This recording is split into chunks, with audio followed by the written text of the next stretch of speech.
Hey, so I'm here in a non-established willow patch. The willow that we have in Colorado is either called sandbar willow or coyote willow, which is what I believe this willow to be. I thought I would take a little bit of time today and talk about what it looks like to start a willow patch from scratch. So the first thing that you need to do is identify the willow. Once you've identified the willow, make sure that it's in a place that you can harvest it. And what we're looking to do is to harvest it every single year. That's going to start to establish really beautiful willow for basketry. It's going to be a 1-year growth cycle. And the best time of year to harvest it is right about now, which is sometime between Thanksgiving and Valentine's Day. In Colorado, we have that huge gap of time because the weather can be pretty fickle. And so we just gotta kind of make sure that we're looking for periods of time where it's been freezing at night, where all the sap has gone down into the roots of the plant, and that's a really good time to harvest. So the tools I use for harvesting a really beautiful willow patch like this are pretty simple. I just use a pair of clippers, or shears as some folks call them.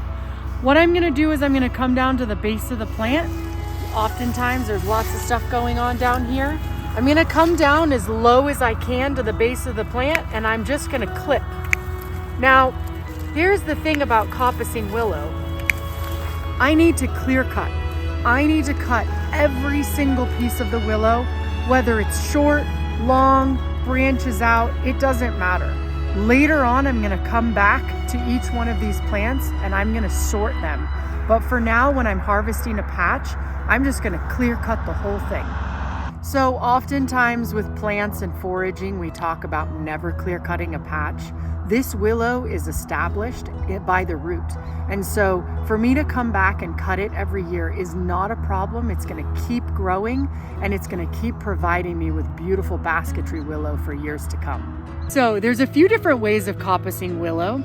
I think it sort of depends on what culture you come from and what you're trying to get out of your willow patch. So here's an example. I believe there are probably lots of names for this, but I call this bulb coppicing.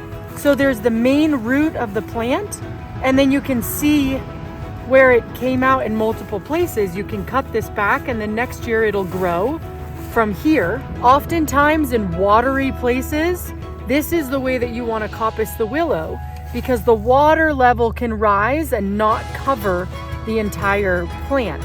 If I were to cut it back to the root, sometimes that can actually damage the plant because there's too much water.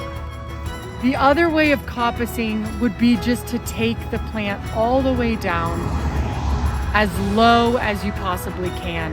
And I find that when I'm harvesting wild willow, that's usually the tendency that I have for coppicing is just to cut it back.